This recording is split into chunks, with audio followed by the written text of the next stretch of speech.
வணக்கம் மக்களே, எல்லோரும் எப்படி இருக்கீங்க? நல்லா இருக்கீங்க நம்புகிறேன். இன்றைக்கி நம்ம என்ன பார்க்க போகிறோன்னா ஊறுகாய் ஜாடி தான் நம்ம பார்க்க போகிறோம். ஊறுகாய் ஜாடி வந்து எப்படி பண்ணியிருக்கோன்னு பாருங்கள். எல்லோரும் கடைசி வர பாருங்கள், ஓகேவா? பார்த்துட்டு கமெண்ட் பண்ணுங்கள். ஃபஸ்ட்டு அந்த மண்ணெல்லாம் வந்து அந்த திருவல்ல வந்து ரெடி பண்ணிக்கிட்டு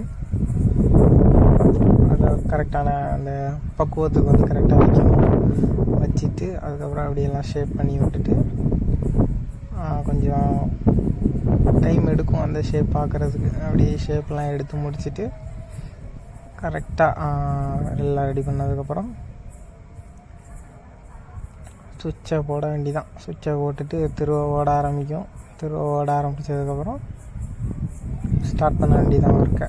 ஸ்டார்ட் பண்ணிவிட்டு அப்படியே மண்ணை வந்து பொறுமையாக லெவல் பண்ணிக்கணும். ஃபஸ்ட்டு லெவல் பண்ணிவிட்டு அதுக்கப்புறம் நமக்கு அந்த ஊறுகாய் ஜாடி செய்ய போகிறோம்ல, அந்த ஊறுகாய் ஜாடி வந்து எவ்வளோ, அதாவது என்ன ஹைட்டில் பண்ண போகிறோம் அதெல்லாம் பார்த்துட்டு அதுக்கு தகுந்த மாதிரி கரெக்டான அளவில் மண் எடுத்துக்கணும். ஃபஸ்ட்டு அந்த மண்ணை எடுத்துகிட்டு அதே மாதிரி அப்படியே ஒன்று போல் ரெடி பண்ணிட வேண்டிதான். அப்படியே அந்த மண்ணை ஒன்று போல் மேலே தூக்கி ஷேப் பண்ணி எல்லாம் முடித்து விட்டுட்டு பண்ணி முடிச்சிட வேண்டிதான். நீட்டாக போதும், கரெக்டாக வந்துடும் அந்த ஊறுகாய் ஜாடி வந்து. இப்போ பாருங்கள் அந்த மண் எப்படி மேலே வருதுன்னு மட்டும் பாருங்கள். பார்த்தீங்களா எவ்வளோ அழகாக அப்படியே ஒன்று போல் மேலே வருதுன்னு பார்த்தீங்களா? மேலே வந்து முடித்ததுக்கப்புறம் மேலே லைட்டாக ஒரு சின்னதாக விளிம்பு, அந்த விளிம்பு அப்படியே லைட்டாக வச்சுக்கிட்டு எதுக்கு வைக்கிறோம்னா அந்த மூடி வந்து கரெக்டாக உட்காரணும்ல, அதுக்காக தான் அந்த மேலே விளிம்பு வைக்கிறோம். அந்த விளிம்பு வச்சு முடிச்சுட்டு அடுத்த டைம் அந்த மண்ணை லெவல் பண்ணதுக்காண்டி மறுபடியும் ஒரு திருப்பு கரெக்டாக அந்த மனையை கட்டை, அந்த மனையை மட்டைன்னு சொல்லுவாங்க, அது பேர் லெவல் பண்ணக்கூடிய கட்டை பேர் வந்து மனையை மட்டைன்னு சொல்லுவாங்க. அந்த மண்ணெல்லாம் ஒன்று போல் லெவல் பண்ணி விட்டால் தான் ஷேப்புக்கு வந்து அந்த கட்டை போடும்போது கரெக்டாக இருக்கும் நமக்கு வந்து. இப்போ பாருங்கள் அந்த கட்டை நான் வந்து எப்படி போடுவேன் அப்படிங்கிறத பாருங்கள், உங்களுக்கே தெரியும்.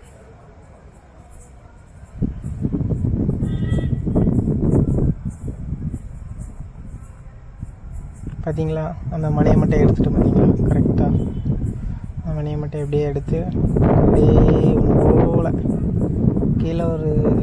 கீழே ஒரு ஸ்டெப்பு, அதுக்கு மேலே ஒரு ஸ்டெப்பு, அந்த பார்த்தீங்களா கரெக்டாக பாதி ஸ்டெப்பு வச்சுட்டு கீழே அந்த சின்னதாக ஒரு ஸ்டெப் மாதிரி வச்சு விடணும். ஸ்டெப் மாதிரி வச்சு விட்டுட்டு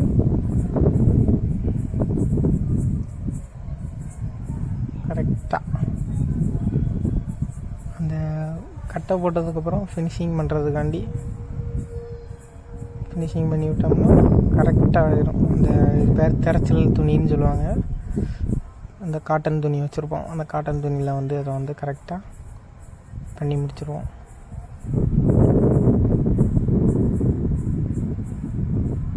அதுக்கப்புறம் கட்டிங் தான், பாட்டை தனியாக வெளியே எடுத்துட வேண்டி தான். கட் பண்ணி பார்த்தீங்களா, கட் பண்ணியாச்சு. 1க்கு 2 திருப்பு வெட்டுறது ஒன்றும் பிரச்சனை கிடையாது. அப்படின்னா தான் கொஞ்சம் கிளியராக வரும். வேறு ஒன்றும் இல்லை, எல்லாம் லைட்டாக ஒட்டிக்கிடும், கொஞ்சம் அழுங்கல்லாம் படும். அதுக்காக தான் 1க்கு 2 திருப்பு கட் பண்ணுறோம் நம்ம. அதுக்கப்புறம் அந்த பாட்டை தூக்கி வைக்க டைல்ஸ் எடுத்து வச்சுட்டு அந்த பாட்டை வந்து நம்ம எப்படி தூக்கி வச்சுட்டு அதை ஓரம் கட்டிட வேண்டிதான். அப்படி இப்போ பாருங்கள் ஓரம் கட்டிடுவோம். வச்சாச்சா? அதுக்கப்புறம் மூடி தான். இந்த எடுக்கிற மண்ணிலே ஒரு செட்டு வந்து கரெக்டாக முடிச்சிடணும். அது வந்து அந்த மூடியில் விளிம்பு வைக்கணும்னு சொன்னோம்ல, அதான் அந்த குச்சியை வச்சு லைட்டாக அளந்து பார்த்துக்கிட்டேன்.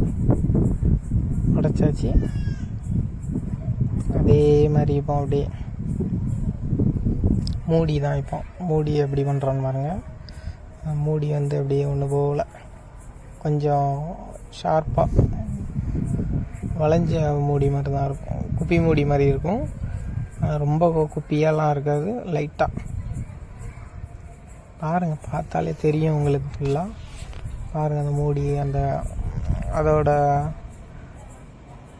இன்னர் சைஸ் வந்து கரெக்டாக நம்ம எடுக்கணும்ல, அதுக்காக தான் அந்த இன்னர் சைஸ் வந்து ஒரு அளவு குச்சி வச்சுருப்பேன். அளவு குச்சியை வச்சு தான் மனைய முடியும் நம்மளால். அதுக்காக தான் அந்த அளவு குச்சி வச்சு இன்னர் சைஸ் பார்த்து செக் பண்ணி மனையிற மாதிரி இருக்கும். பார்த்தீங்களா அந்த அதில் ஒரு பார்டர், ஒரு திண்டு மாதிரி வச்சோம் பார்த்தீங்களா, அதை ஊறுகாய் ஜாடியில் வந்து அந்த திண்டு வந்து கரெக்டாக அந்த இன்னருக்குள்ளே வந்து கரெக்டாக செட் ஆகணும். அதுக்காக தான் அந்த இன்னர் அந்த இது நம்ம வைக்கிறது. அப்படின்னா தான் நீங்கள் மூடும்போது கரெக்டாக இருக்கும். இல்லைன்னா அப்புறம் அங்கே சரிஞ்சிரும் கீழே விழ கூட வாய்ப்பு இருக்குது. அதுக்காக தான் அந்த பீடிங்லாம் வச்சு மனைகிறது நம்ம வந்து கரெக்டாக. சரிங்களா, மூடியும் கட் பண்ணி முடிச்சிட்டோம். இப்போ அதையும் கொஞ்சம் ஓரம் கட்டிட்டு அந்த மூடியை திருப்பி போட்டு மேலே அந்த கொண்டை வைக்கிறதுக்காண்டி கீழே வந்து அச்சு போடணும். இப்போ பாருங்கள், அந்த மண்ணில் இருக்கிற மண்ணில் வந்து நான் எப்படி அச்சு போடுறேன் அப்படிங்கிறத மட்டும் பாருங்கள்.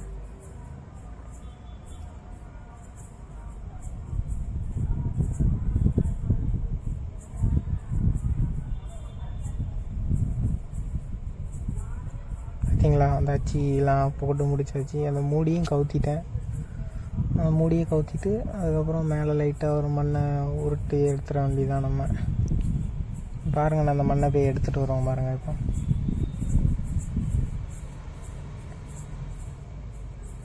பார்த்தீங்களா, அந்த மண்ணை உருட்டி எடுத்துகிட்டு வந்தாச்சு. லைட்டாக மேலே வச்சு விட்டுட்டு அப்படி மிஷின் வச்சு ஒரு பிடி பிடிச்சிட வேண்டியதான். அப்படியே லைட்டாக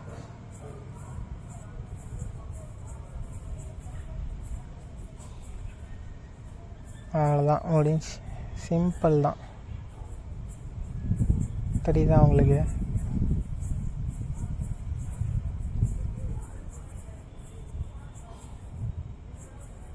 அவ்வளோதாங்க, முடிஞ்சு போச்சு. மூடிக்கு கொண்டா வச்சாச்சு. இப்போது அதை பிடிச்சி நம்ம அப்படி மூடிக்கலாம், திறந்துக்கலாம். அதுக்காக தான் அந்த இது.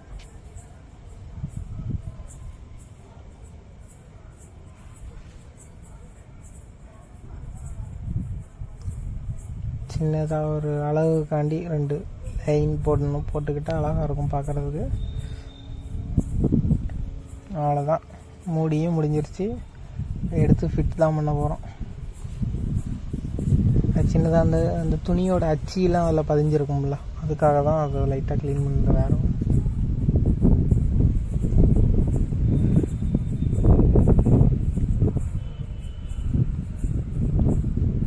பார்த்தீங்களா, கரெக்டாக உட்காந்துட்டு பார்த்தீங்களா அந்த ஜாடியில் வந்து.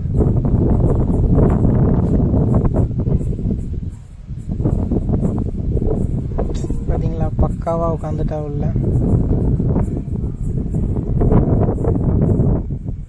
இது எல்லாமே உங்களுக்காக தான் பொறுமையாக உட்காந்து எல்லாத்தையும் செஞ்சு காமிக்கிறேன் டெய்லி. நிறைய பேருக்கு இதை பற்றி தெரியவே தெரியாது. அதுக்காக தான் இவ்வளோ மெனக்கிட்டு உட்காந்து உங்களுக்கு நான் செய்கிறேன். பிடிச்சிருந்துச்சுன்னா ஃபாலோ பண்ணிக்கோங்க, சப்ஸ்கிரைப் பண்ணிக்கோங்க, ஷேர் பண்ணுங்கள்.